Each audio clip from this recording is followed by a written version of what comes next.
Hello, my dear pretty girls. How are you doing, beta? Girls, today we are going to talk about our new chapter that is transportation and excretion in organism.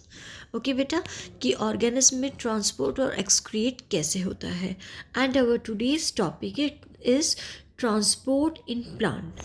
Plant में कैसे transport होता है मतलब जो nutrients हैं minerals हैं water हैं वो प्लांट्स के अंदर कैसे ट्रांसपोर्ट करता है okay girls so let's start Transport in simple plants and animals. The transport system inside animals moves substance to where they are needed in the body.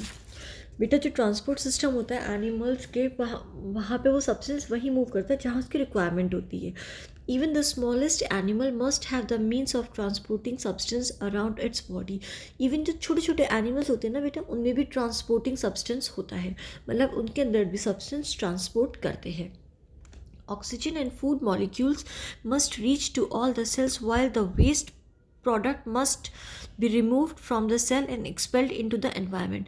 बेटा जो ऑक्सीजन और फूड मॉलिक्यूल्स हैं वो सब बॉडी के अंदर सेल्स में पहुंचते हैं जबकि जो वेस्ट प्रोडक्ट होते हैं वो भी सेल्स से निकलते हैं और बॉडी से एनवायरनमेंट में जाते हैं इन अ सिंगल सेल और organism like amoeba the cell interacts directly with the surroundings और सिंगल सेल ऑर्गेनिज्म जो होते हैं अमीबा उनमें जो सेल का इंट्रैक्शन होता है वो डायरेक्टली होता है सराउंडिंग से food water and oxygen move in the cell and the waste materials are taken out food water और सेल मूव ऑक्सीजन जो है वो डायरेक्ट सेल में जाता है ठीक है और वहीं से वेस्ट मटेरियल बाहर निकलता है Animals such as sponges and hydra possesses a very simple body consisting of a few cells.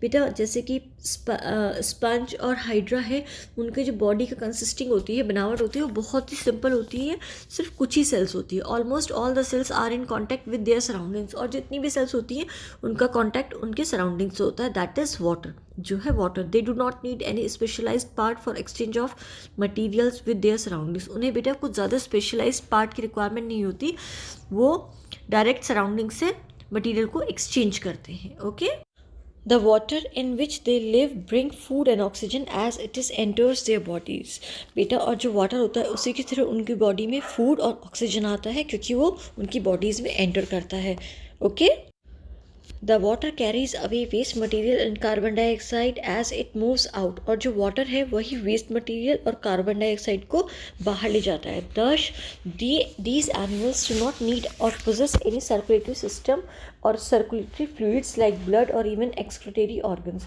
इसीलिए जो इस टाइप के एनिमल्स होते हैं उनमें किसी भी सर्कुलेटरी सिस्टम या सर्कुलेटरी फ्लूइड्स की रिक्वायरमेंट नहीं होती जैसे कि ब्लड है या एक्सक्रीटरी ऑर्गन्स की okay similarly simple plants like fungi mosses algae and lichens do not need specialised parts for transportation और इवन जो सिंपल प्लांट्स हैं जैसे फंगी है मसेस है एल्गी है लाइकन है बेटा उन्हें भी किसी स्पेशल पार्ट की रिक्वायरमेंट नहीं होती ट्रांसपोर्टेशन के लिए Interestingly, all of them live in water or most environment and have a very simple body. और बेटा सबसे इंटरेस्टिंग बात यह है कि वो सब लोग मोस्ट एनवायरनमेंट में रहते हैं या वाटर में रहते हैं और एक सिंपल बॉडी होती है उनकी okay in more complex organism like large plants and animals different cells are organised to form tissue and organs और बेटा जो कॉम्प्लेक्स ऑर्गेनिज्म होते हैं जैसे प्लांट्स हैं एनिमल्स हैं उनमें डिफरेंट डिफरेंट सेल्स होती है डिफरेंट टिश्यूज़ होते हैं ऑर्गन्स होते हैं टिश्यूज़ से ऑर्गन्स बनते हैं सेल्स से टिश्यूज से organs okay a tissue is a group of cells that perform specialised function in an organism बेटा जो टिश्यू होते हैं वो सेल्स का ग्रुप होता है जो स्पेशलाइज्ड फंक्शन परफॉर्म करते हैं बॉडी में all the cells not being in contact with the surroundings have different assigned jobs for different tissues and organs बेटा जो भी जितनी भी सेल्स होती हैं वो सराउंडिंग्स के कांटेक्ट में नहीं आती है सब के लिए अलग अलग टिश्यूज़ हर एक बॉडी के फंक्शन के लिए अलग टिश्यूज़ और अलग ऑर्गन्स होते हैं okay This kind of division of labor makes the job of transportation easier and increase the overall efficiency of the organism. और इस तरीके का जो डिवीज़न होता है मतलब जो हमारी सेल्स का डिवीज़न होता है उससे क्या होता है कोई भी काम करना आसान हो जाता है ट्रांसपोर्टेशन भी आसान हो जाता है और हमारे जो ऑर्गेनिज्म है हमारे जो ऑर्गन्स हैं उनकी एफिशिएंसी भी बढ़ जाती है okay transport of substance in plant अब है बेटा प्लांट्स के अंदर कैसे होगा सब्सटेंस का transport? The root of a plants absorb water and dissolve substance from the soil which are needed by the aerial parts of the plant. बेटा जो रूट होती है वो प्लांट के एब्जॉर्ब करती है वाटर को, डिजॉल्व सब्सटेंस को फ्रॉम सॉइल से, जो ऊपर का पार्ट होता है उसके लिए इम्पॉर्टेंट होता है। As such the substance need to be transport from the root up to the stem, leaves and flower. जैसे कि ये जो सब्सटेंस होते हैं बेटा, इनका पूरे प्लांट में ट्रांसपोर्टेशन होना बहुत ज़रूरी है, रूट से स्टेम, लीव्स, फ्लावर्स तक। The leaves prepare food for the plant. जो लीव्स है वो फूड बनाती है प्लांट के लिए using water and carbon dioxide during photosynthesis. Leaves खाना बनाती है, वाटर को यूज़ करती है और कार्बन डाइऑक्साइड को फोटोसिंथेसिस के through. Okay, there are 2 conducting tissues of plants. बेटा प्लांट्स के 2 कंडक्टिंग टिश्यूज होते हैं, xylem and phloem. Okay, they comprises the plant transport system called the vascular system. और वो मिलकर एक प्लांट का ट्रांसपोर्टेशन सिस्टम बनाते हैं जिसे हम कहते हैं वेस्कुलर सिस्टम। ओके, जैसा कि आपको इस पिक्चर में दिखाई दे रहा है, ठीक है, कैसे वो जा रहा है ऊपर से और ऊपर से नीचे ट्रांसपोर्ट हो रहा है फोटोसिंथेसिस के through. Okay, transport of water and minerals. अब वाटर और मिनरल का कैसे ट्रांसपोर्ट होगा प्लांट के अंदर? Plant absorb water and mineral through roots. बेटा जो प्लांट एब्जॉर्ब करते हैं वाटर और मिनरल को कैसे एब्जॉर्ब करते हैं? रूट्स के through. Okay, the roots have root hair. Roots के अंदर रूट हेयर होते हैं। The root hair increase the surface area of the root for better absorption of water and mineral nutrients dissolve in water. जो root hair होते हैं बेटा वो surface को बढ़ा लेते हैं और क्या होता है उनसे वाटर का और मिनरल का अच्छे से एब्जॉर्प्शन हो जाता है प्लांट के लिए।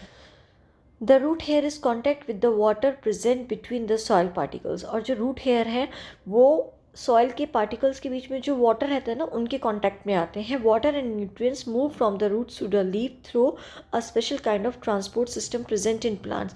और जो वाटर और न्यूट्रिएंट्स होता है बेटा वो रूट्स के थ्रू लीव्स तक जाता है एक स्पेशल काइंड के ट्रांसपोर्ट सिस्टम में जिसे जो प्लांट्स में होता है।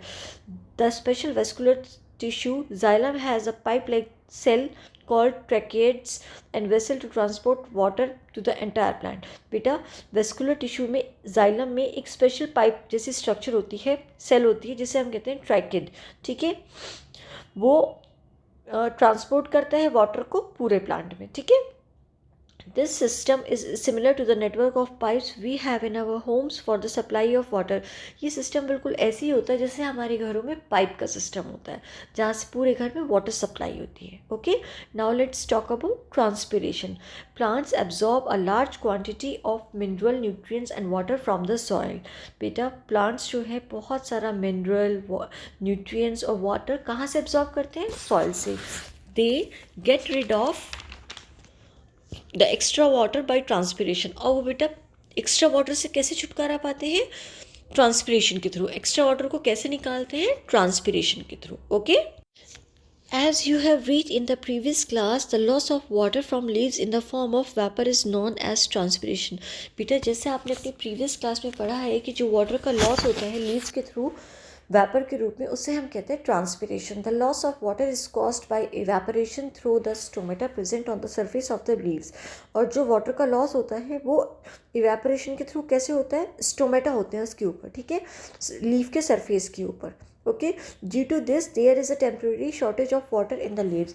और इसी वजह से लीव्स जो है उनमें वाटर की शॉर्टेज होती है। They make it up by pulling water from the xylem vessels of the leaf veins. और बेटा वो इस शॉर्टेज में नीचे से जड़ों से पानी को बाहर ऊपर की तरफ खींचते हैं जाइलम वेसल्स के थ्रू। ठीक है, they in turn take water from the xylem vessels of branches, stem and roots. और वो क्या करते हैं इसके बदले में? वाटर लेते हैं जाइलम वेसल से, ब्रांचेस में, स्टेम्स में और रूट्स में। Okay, Thus the process of transpiration generates a suction pull। इसलिए जो ट्रांसपिरेशन प्रोसेस होता है बेटा वो एक सक्शन पुल बनाता है जिसमें पानी ऊपर की तरफ खींचते चला जाता है, जैसे हम पानी स्ट्रॉ से खींचते हैं। This pull causes water to reach great height in tall trees. और इसी के थ्रू बेटा इस सक्शन पुल के थ्रू ही जो वाटर है वो जो ऊंचे ऊंचे पेड़ होते हैं उनकी ऊंची ऊंची टहनियों तक या टॉप तक पहुंचता है। Okay, Besides helping plants to get rid of extra water, transpiration helps plant in maintaining the optimum body temperature।